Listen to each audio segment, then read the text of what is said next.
What's up and welcome to my new setup here at City Gone Fishing. I'm Brian. So this is more of an update video. As you can see, I'm trying to take this YouTube channel thing to a more serious level.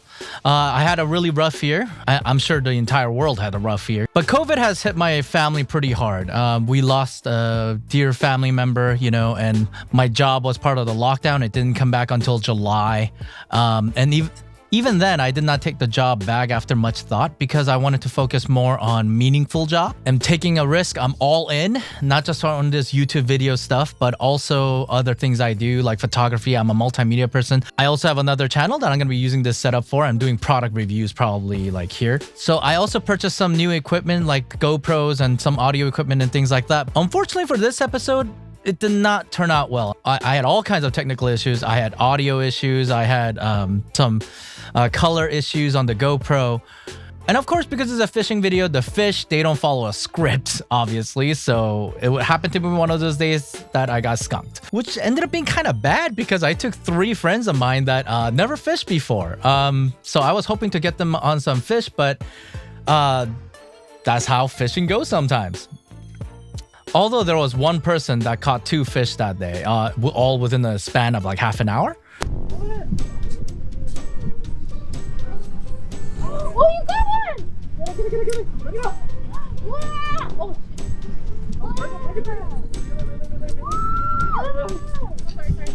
Alright, let's go home, guys. Okay!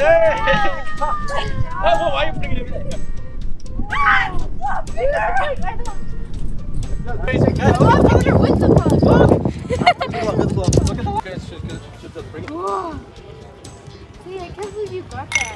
I told you sometimes it's just right down there. Should I hold it? Oh, hold it. Is it recording? I'm holding a fish! Oh, it's recording. Hold it. Oh, it's fun. Is this recording? Hey, don't give it to the pelican. Hey! Come on. So she just hogged all the fish. Oh, okay. Lift it up a little.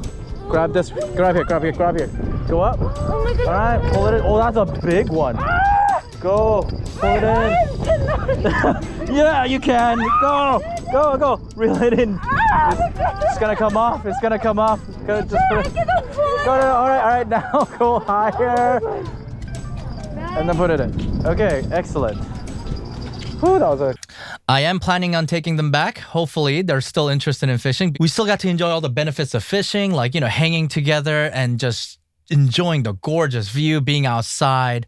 We were all tired when we got back. However, I did get to test out a particular rod and reel combo on this episode. I got one tiny little mackerel, so it wasn't much of a test of the equipment. However, I got some feel for it, and I am going to take it back out to see how it performs. I also wanted to give you a first impression then of what I thought about this rod. So today we're gonna test out this ugly stick, which doesn't make any sense because this is the ugly stick. You know, the one that you used before was a GX2, but this is a pure carbon ugly stick. I just had to test it out. So far it's feeling like all the other carbon rods I have. I'm also using the ugly tuff because I thought it would be a good little it's our first reel. I thought it would be a good combo. So here it is, the ugly stick. Here it is, the ugly stick with the ugly tuff. This is the pure carbon version, right?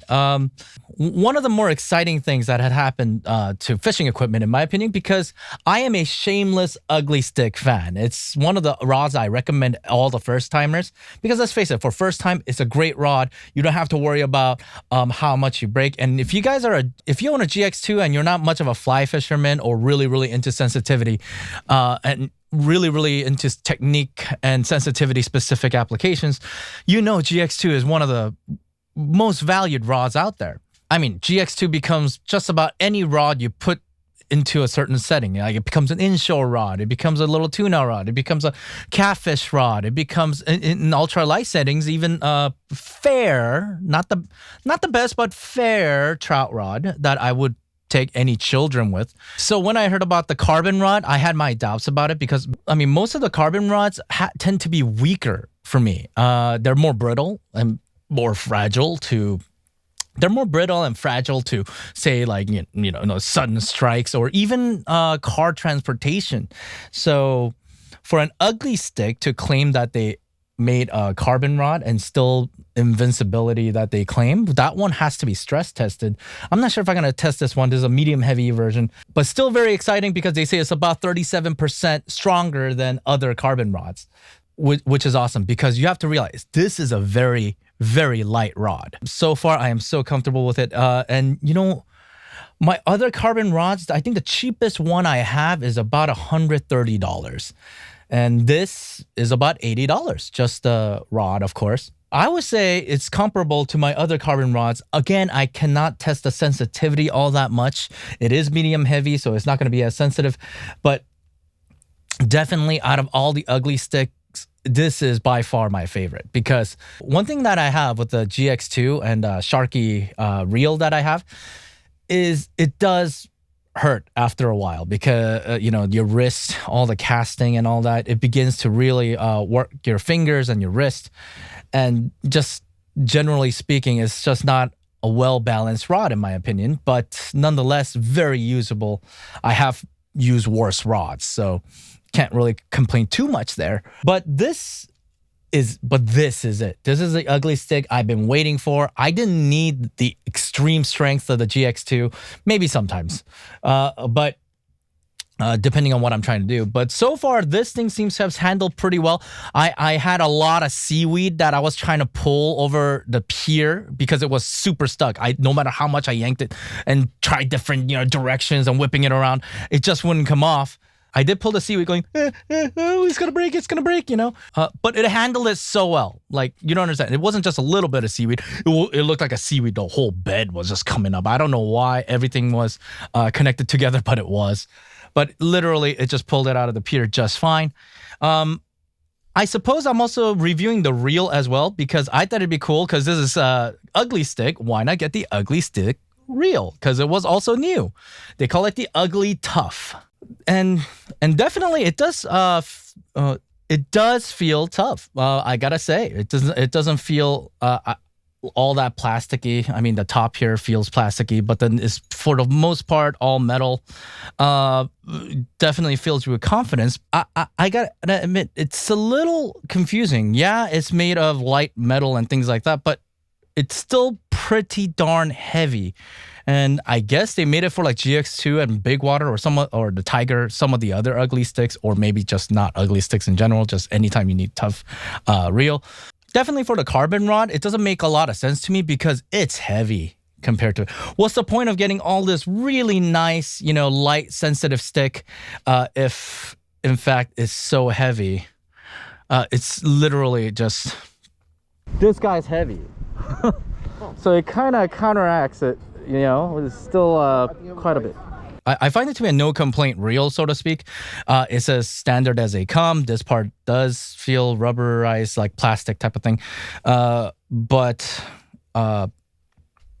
again, the weight of it, it's pretty heavy. So I have mixed feelings about this. I might not keep it with this stick much longer. If you guys have watched the episode up to this point, thank you. My first time trying out this setup. My first time trying to recover a set of unusable footage, and also in-home reviews of different products. You are gonna see one of many that I have planned. So, well, thank you guys for watching this perhaps useless episode, but again, I had a great time fishing, and that's what it's all about. So I'll try it. Of course, I'll try and do my best to capture my adventures a lot better. And of course, if you guys have videos, show them to me so that we can all just be this one community of people that just enjoy fishing, So see you next time. Bye. I never know how to end these things.